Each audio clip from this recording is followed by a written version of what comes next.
Everyone out here expected me to fail, but here I am, I'm doing it, and all the haters can go to hell. Beat by Reaper, first round. That cannot happen. And I am more nervous for first round. Justin Big Chief Shearer didn't announce that he was leaving Street Outlaws. He just stopped being there. One of the men who had turned Oklahoma City street racing into must-watch television suddenly vanished from the franchise he helped build, leaving fans to piece together what had happened from silence, speculation, and a growing number of questions. Then Big Chief finally explained his side of the story, and it revealed a much deeper problem behind the scenes. So why did Big Chief really walk away from Street Outlaws? And what happened between him and the people he once raced alongside? Join us as we uncover the story behind his shocking exit. The man who built a kingdom on an Oklahoma City street. Nobody handed Justin Shearer anything. He grew up in Louisville, Kentucky, was raised by his mother after losing his father early, and moved to Oklahoma City as a teenager with a passion for cars that had been burning since he was 9 years old. It isn't surprising that racing eventually became the language he used to communicate with the world. By 12, he was already competing, and by the time he was old enough to take his building seriously, he had purchased a 1972 Pontiac Le Mans that he named the Crow, and began turning into something dangerous. The Oklahoma City street racing scene that he entered was not a casual community. It operated by a set of rules that had developed organically over years. The list, which ranked the fastest cars in the city in order, and the code that governed how challenges were issued, accepted, and resolved. Winning meant moving up. Losing meant moving down. The merit of your car and your skill as a driver determined where you sat, and Justin Shearer rose through that list with a single-mindedness that made him a significant name in the OKC underground before any television producer ever heard of him. Street Outlaws premiered on Discovery Channel on June 10, 2013, and Justin was positioned as its center of gravity from the very first episode. He served as race master for the first 2 seasons, the person who maintained the list's integrity and settled the disputes that arose when 2 drivers had competing claims to a race. For nearly a decade, that was enough. The show grew around him. The spin-offs multiplied, and the franchise that began on one Oklahoma City street expanded into an enterprise that touched millions of viewers across multiple countries. And throughout all of it, Justin Shearer was the thing that held the thread. So what exactly happened when he stopped showing up, and why did it take him almost a year to explain it? The first disappearance. Big Chief's departure from the main Street Outlaws show did not happen in a single dramatic moment. It happened in stages, and the first stage arrived during Season 4 when he posted on Instagram about preparing for upcoming races, and then simply did not appear when filming began. The production moved forward. His name was notably absent, and the speculation that had become a reliable feature of the show's fan community activated immediately. The theories circulated freely across forums and comment sections and Facebook groups. He had been fired. He had demanded more money than the show was willing to pay. He had gone to rehab. His car had technical problems that kept him out of the lineup. His friend and business partner Sean "Murder Nova" Ellington, who was still on the show, was bombarded with questions from fans who wanted someone close to the situation to explain what was happening. Nobody with authority over the narrative said anything definitive. What was actually happening during that first period was genuinely more personal than any of the theories suggested. His marriage to Alicia Shearer, the woman he had been with since he was working as a gas station attendant at 18 years old, ended in divorce in 2017 after a decade together and 2 sons, Corbin and Koval. The circumstances around the separation were complicated by public rumors that he had been unfaithful, rumors he addressed directly and firmly denied. He had been seeing Jackie Brosh, a professional drag racer from Joliet, Illinois, who had competed since 1998 and received the Car Chicks Girl of the Year recognition in 2015, and she became the public face of his post-marriage life. He has talked about his sons in ways that reveal the kind of regret that men in demanding careers tend to arrive at when they stop long enough to look back. He said he would someday look back and regret chasing the next big thing instead of being at home playing with his kids. The racing had given him everything professionally. The question of what it had cost him personally was one he was navigating at the same time the production questions were getting louder. When he finally returned to Street Outlaws for later seasons and the America's List spin-off, it seemed like the personal turbulence had stabilized enough to allow him back into the professional structure. He was there and was racing. And then, in 2021, he stopped showing up again, and this time the reason had nothing to do with his personal life. The race, he was told, he had to earn back. The incident that precipitated Big Chief's final and definitive break from the Street Outlaws franchise happened during the filming of the America's List spin-off's second season. The details of exactly what occurred have been filtered through multiple accounts, but the version that Chief himself confirmed in his March 2022 YouTube video makes the core of the dispute clear enough. The production had implemented a rule requiring drivers to race their way into the lineup, meaning that even established veterans of the franchise, drivers who had been on the show since its earliest seasons and whose presence had helped build the audience, had to compete for their spots rather than receiving them by default. In practice, this rule created a situation where racers from other markets, particularly the Street Outlaws, Memphis Cast, which had developed its own loyal following through its spin-off, were competing for the same slots as the original Oklahoma City crew, under terms that Big Chief felt disproportionately favored the newer participants. Big Chief addressed the rumors surrounding the situation directly and firmly denied some versions that were circulating. A lot of people are saying that I was broke, or I didn't make it in, or I didn't want to race. Supposedly everybody's saying that when I went to the show, they told me I have to race my way in, and I got mad or left or whatever. That's not the case at all, he said in his 2022 video. The actual case, as he explained it, was more about the accumulated weight of a production direction that had been moving away from what he believed the show was fundamentally supposed to be. He took to his YouTube channel to explain that he was no longer content with how the Street Outlaws franchise was dealing with things, leading him to leave the show altogether to focus on racing alone. He affirmed that his departure was not caused by any money-related issue, contrary to the rumors circulating at the time. Big Chief alluded to a lot of issues that changed how he felt about Street Outlaws and revealed that he left after learning that the production was headed in a different direction. He wanted the show to be as street as possible, with a particular focus on racing and a format that honored the culture that had made it what it was. What he was seeing instead was a franchise expanding in ways that prioritized television logic over racing logic. There were more markets, personalities, and production structure, and less of the raw, unmediated street racing energy that had made the original show feel genuinely dangerous and genuinely real. The race your way in policy was the trigger, but the underlying issue ran deeper than any single rule. He had watched the franchise evolve from a show about a community and a set of values into an entertainment property that wore those values as branding while its operational decisions pulled in a different direction.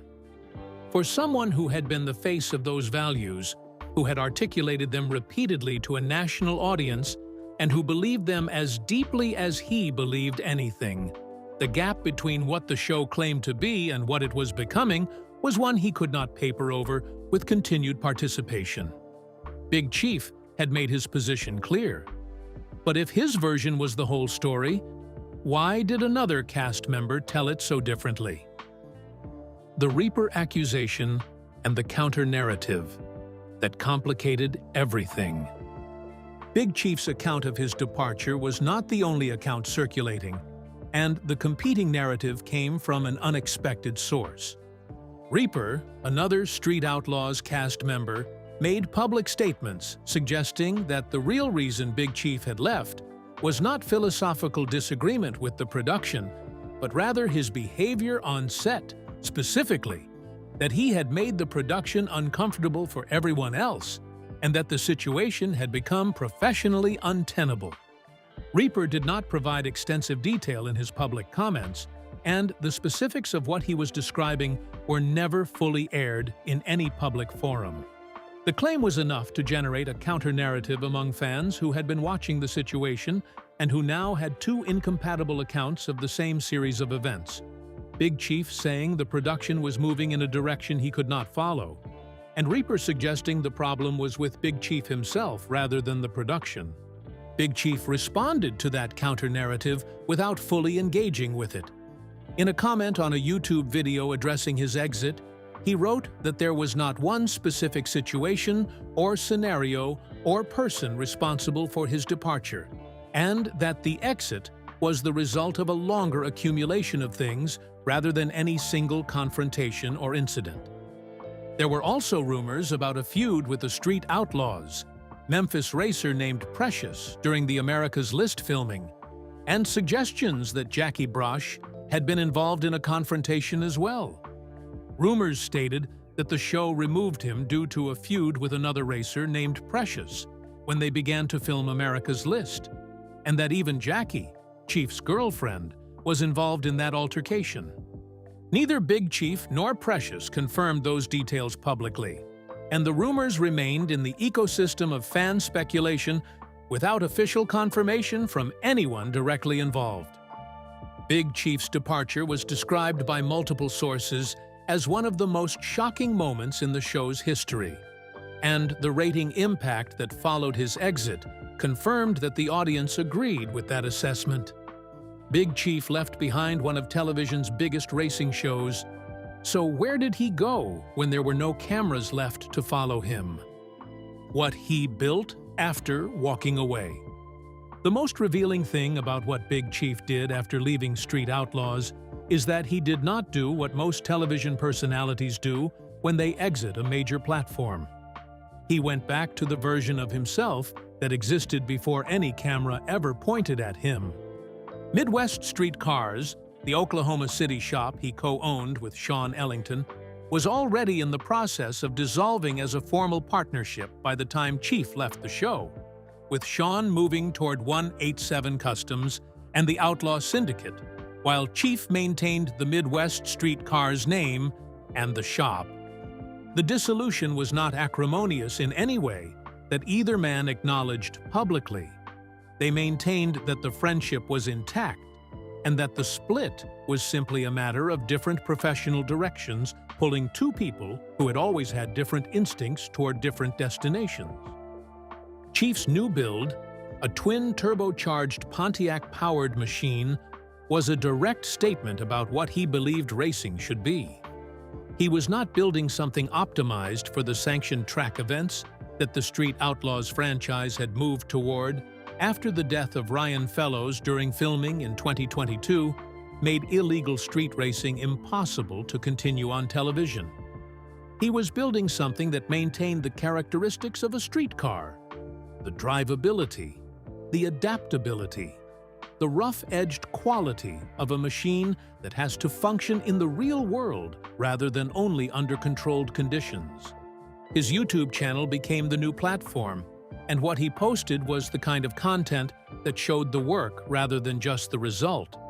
He documented the build, the testing, the adjustments, the setbacks, in a format that had none of the production polish of a Discovery Channel show, and all of the authenticity that the production polish had always been trying to approximate. The audience that followed him there found something closer to what Street Outlaws had been in its earliest seasons than what Street Outlaws had become by the time he left it. Jackie Brosh has been a consistent presence alongside him in this chapter. Her own drag racing credentials, professional competition since 1998, a Spitzer dragster from her 2015 Car Chicks recognition, giving their partnership a genuine shared foundation in the sport, rather than the incidental connection of a racer and a non-racing partner. She has competed in multiple Street Outlaws formats as well, which means their relationship exists within the same community, rather than straddling the divide between the racing world and the civilian world that had complicated his marriage to Alicia.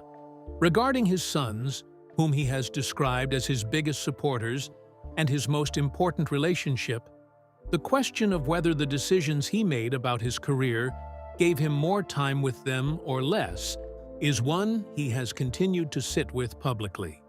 But leaving the show had consequences beyond racing. So what did Big Chief's decision actually mean for the life he was trying to build? What his departure revealed about Street Outlaws. The impact of Big Chief's departure on Street Outlaws was measurable in the currency television understands most directly. Ratings. The show's numbers declined in the seasons following his exit, in ways that reflected an audience who had been watching partly for the racing and partly for the person who had been at the center of it.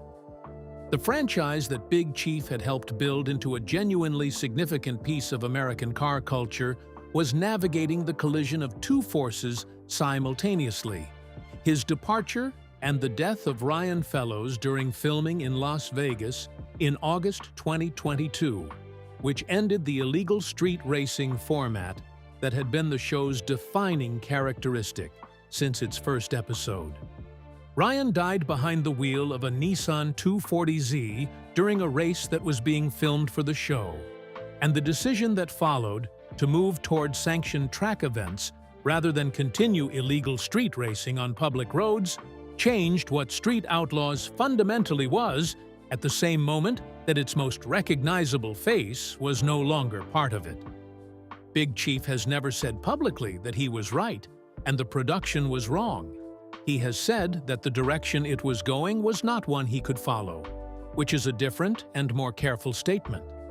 Whether the production's decision to expand into multiple markets, implement the race your way in policy, and eventually move entirely to sanctioned tracks was commercially necessary, creatively defensible, or both, is a question that the show's subsequent ratings performance answers only partially. The original show generated something that the subsequent seasons have been chasing rather than possessing, and the loss of Big Chief was part of why. Speed Promotions Racing canceled the final races of its 2025 season, in what effectively marked the end of the Street Outlaws television era as it had existed since 2013, and the original 405 crew that had gathered for the inaugural 405 shootout at Mocon Dragway in May 2025 represented something that looked, from the outside, like the beginning of an independent alternative, original racers on a real track for real money, without a production company shaping what the audience was allowed to see. Big Chief was not part of that gathering either, which is its own kind of statement. He was not at the NHRA partnership events with Murder Nova and Ryan Martin. He was not at Mocon with Doc and Dominator and Farm Truck and AZN. He was somewhere building his Pontiac and posting about it on YouTube, operating at a remove from every institutional version of the sport he helped make famous. That independence is the purest expression of what he has always said he believed. The version of street racing he cares about is the one that does not require institutional permission. No network deal, production approval, or race your way in rule handed down by a production company that needed a format. Just cars, drivers, and the question of who is faster, answered in the only way it can be honestly answered, which is by racing. Whether that version of the sport can sustain a career and a platform in the age of the Outlaw Syndicate and NHRA exhibition series and YouTube algorithms is a question that 2025 and 2026 are in the process of answering. Was Big Chief right to walk away from Street Outlaws on his own terms? Or did he leave too much on the table by refusing to follow the franchise where it was going? And now that you know the full story of why he really left, does the version of racing he is building independently feel like the future? Or like something the sport has already moved past? Share your thoughts in the comments. Remember to like, share, and subscribe for more. Also, click the next video showing on your screen. You will enjoy it.